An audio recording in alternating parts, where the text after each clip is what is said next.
Սիրելի ներկաներ, ընկերներ, գործընկերներ, հարազատներ ջան։ Գիտեք, մենք խոսում ենք ուժեղ Հայաստանի մասին Սամվել Կարապետյանի հետ։ Մենք խոսում ենք այդ ուժեղ Հայաստանի մասին ոչ թե զուտ մեր երազանքով, խոսքերով, այլ կոնկրետ ծրագրերով։ Այդ կոնկրետ ծրագրերից 5-ը արդեն վստահ եմ բոլորը տիրապետում են։ Վստահ եմ, որ բոլորը ոչ միայն դա գիտեն, այլ նաև աջակցում են դրանց, որովհետև իսկապես դրանք հենց կոնկրետ կիրառական քայլերից մի քանիսն են, որ յուրաքանչյուրի կյանքը փոխելու են, որի կարիքը իսկապես կա։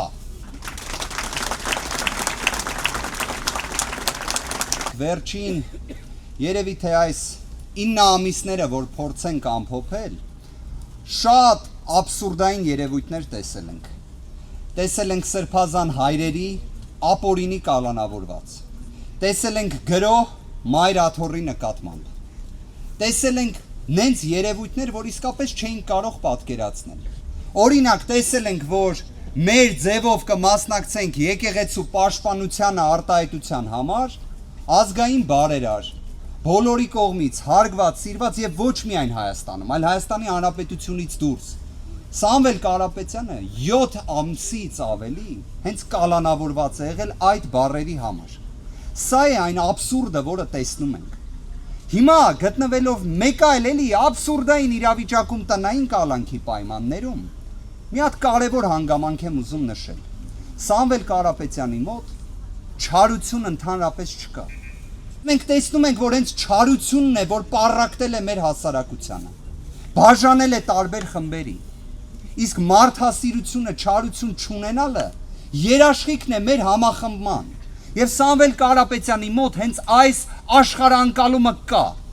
Հենց ուժեղ Հայաստանի գրավականներից մեկը համախմբված, միասնական եւ մարդասիրությամբ Հայաստանն է։ Դա է նաեւ ուժեղ Հայաստանի գրավականներից մեկը։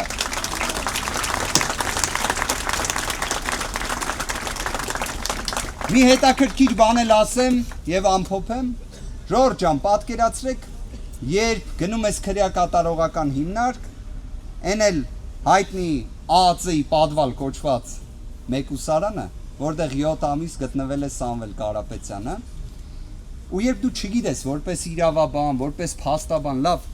ինչ պետքա բացատրես այդ ամեն ինչի վերաբերյալ։ Լավ, ոնց է ստացվում, որ դատավորները նման որոշումներ են կայացնում եւ այլն։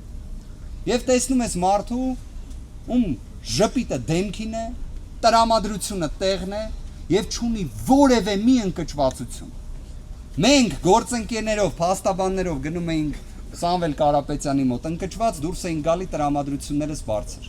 Ինքը կարողանում է տենց։ Թե ոնց է կարողանում, վստահ եմ, առիթը կլինի դուք իրեն կհարցնեք։ Որովհետեւ Սամվել Կարապետյանը միանշանակ լինելու է ազատության մեջ։ Միանշանակ, մի վարքյան չկասկածեք, որտեղ արդարությունը հաղթելու է, դրան երկրորդ տարբերակ չկա, այո։ Շնորհակալություն Ժորժ ջան։